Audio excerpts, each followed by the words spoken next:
is the role of religion in our ever-changing world? From the News Channel 5 Network, this is Issues of Faith. Hello everyone, welcome to Issues of Faith. I'm Ben Hall. Today we are talking about taking the church out into the world, often an imperfect world, and how do we do that as Christians? And we have with us two people who know a lot about that and who have written a new book about this. Erin Stevens, who started a ministry that we are going to talk about, and Todd Stevens, pastor of Friendship Community Church. Thank you both for being with us. Thank you for having us. Thank you. Erin, all right, you've written this book, and we're going to talk about this book in a moment. But I want you first to describe the ministry. And as I set it up, we're talking about going out into the world, taking the church outside of the church, going into the world, which is an imperfect world. And what you started, I think, is so interesting. So tell us, what did you do? Back in October of 2012, I had done a 21-day fast. And I was really praying and seeking the Lord's direction for our church, which had really grown quickly. And I came out of that fast with just a broken heart for those far from God. And really with the direction to go feed the strippers, go love on them. And so I called up the general manager of a club here in town and said, I just want to bring a home-cooked meal to you and to the girls and your employees, and just show God's love in a practical way with no strings attached, no Bible, no gospel tract. You know, could I possibly do that? And he said, could you come next Thursday? And I've been going every 2 weeks since. And I go in with gifts, I go in with food, and I just go in with the love of Christ. And we talk about their kids, we talk about, you know, they're in school, whatever they want to talk about. But I'm like a big sister or a mom. So you go in twice a month, every Yes. 2 weeks, and all you take is food. How has it been received? Are you invited back often? First of all, how did the club managers receive you? The general manager that I talked to initially on the phone, he just said, as long as you don't preach, you can always come back. And so he was the first one to lead the girls through the line. I had a buffet set up. And once he took that step, then the girls followed. And I've been there 2 years now. And so now when I come in, you know, with my cupcakes or my home-cooked meal or the gifts I take, you know, they meet me at the door with hugs and kisses. They call me the church lady sometimes, but they know that if they ever need me, I've given my card to them over and over that has my personal cell phone and my personal email address on it, and they call me all hours of the day if they need me. And when you hear the directive, don't preach, what did that mean to you, and how do you walk that line? What did you take it to mean, don't preach? And I guess they felt like you haven't because they keep inviting you back. That means that I don't judge. I don't go in there with any condemnation. And if the girls want to talk about whatever, you know, I've even told them, whether you strip or don't strip, whether you drink or don't drink or do drugs, I will love you regardless. I'm going in with the love of Jesus Christ, which is unconditional. And that's what they're drawn to. I could have taken a Bible in and opened it up and preached to them, and you don't need to do this and don't do that or whatever. But I've chosen instead to do like Jesus did and hang out with people. The Pharisees thought he was crazy for hanging out with. But those girls are drawn to me because of that love that's so unconditional. And you're pastor of a large church. It's Friendship Community Church in Mount Juliet. What did you think when your wife said, I'm going to go into strip clubs? Well, when she first said it, I wasn't sure if I was supposed to pretend like I didn't know strip clubs existed in the area or what I was supposed to say. But then it just really made sense because we've always, as a church, tried to do that same basic type of outreach of just showing God's love in practical ways, no strings attached, whether it's meeting a need or just doing an act of kindness. So the idea behind the approach is to just meet people right where they are and take them the next step from there. That might not be where we want them to be, but it's not about what we're wanting. It's about where they're at and meeting them there and just inviting them the next step. Not 5 steps, but just one step today would be fantastic. Because this is so important for churches universally. Fewer and fewer people walk into churches now. And so it seems incumbent upon churches to go out. Right. To walk outside of the doors of the church right. and meet people there. Yeah. And this seems like just the perfect example. Well, the word church refers to a group of people, and it seems like to me that people have gathered inside a building so long that they started thinking the building was the church. But really the church is the people, and so we've told them about God's love.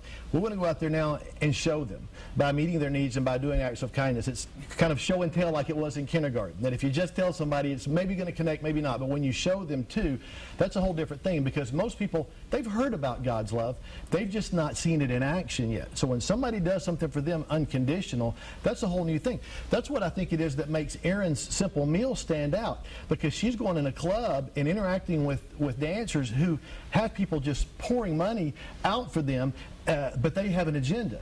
But a simple meal stands out as an act of love because there's no strings attached at all, and it's just somebody doing it to show God's love in a very practical way. And so what has happened in the time you've been doing this?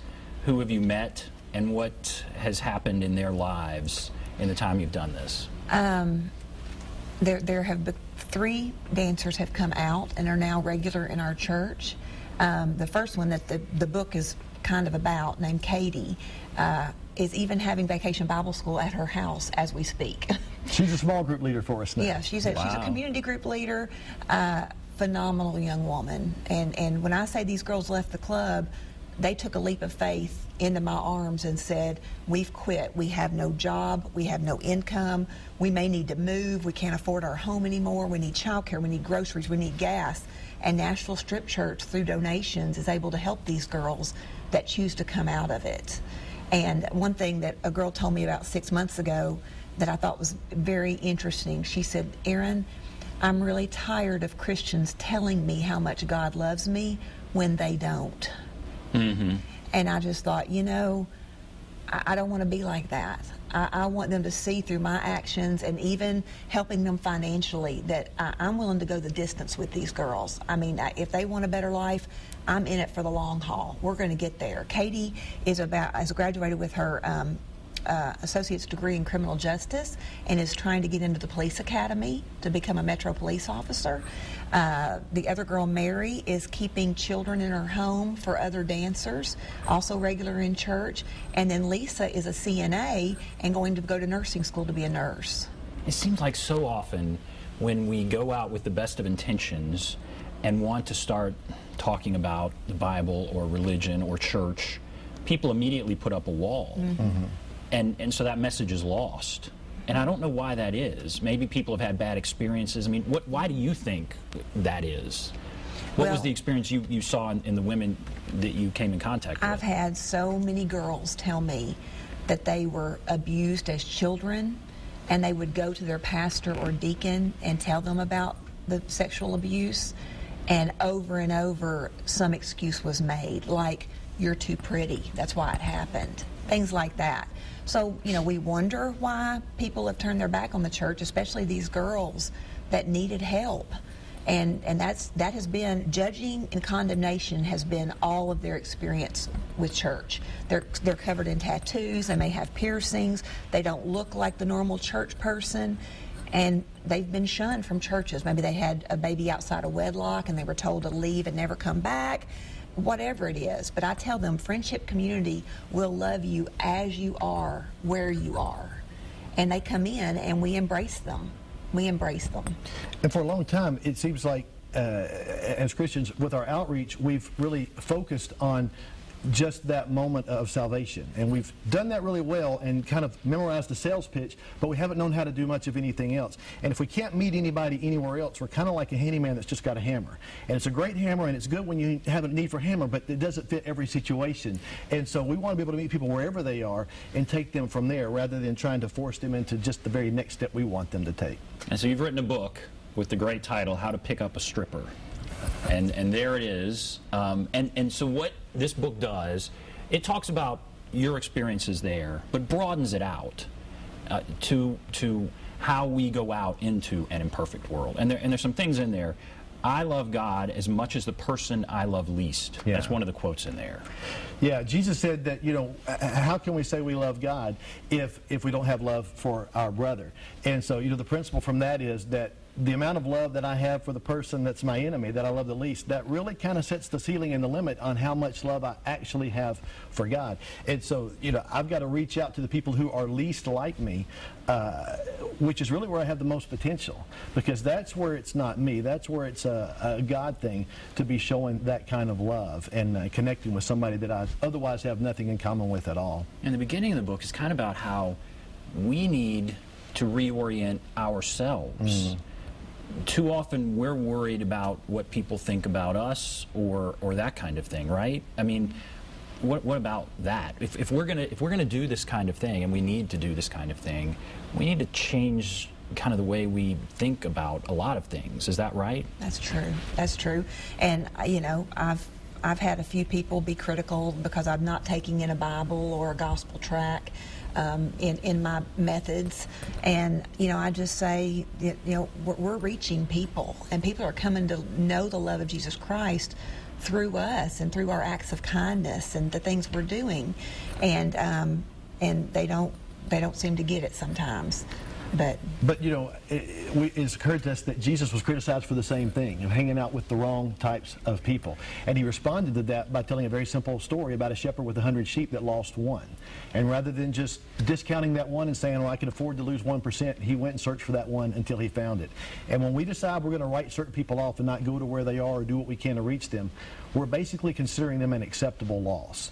And so instead of doing that, we want to say, nobody left behind. We're going to do whatever we can to reach out and show God's love to everybody. And do you think Christians, churches have done that?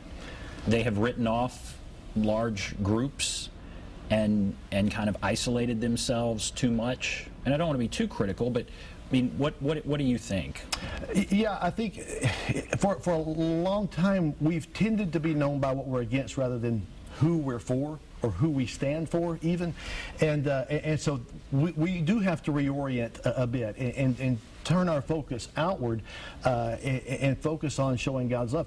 Jesus said that's how we would be known as his followers, is how we love one another. Not by how much we know or how often we go to church or anything else, but how we are showing love to the people around us. So this really is a blueprint for how to go out into the world. We're going to take a break, come back, talk about it more. How do we evangelize?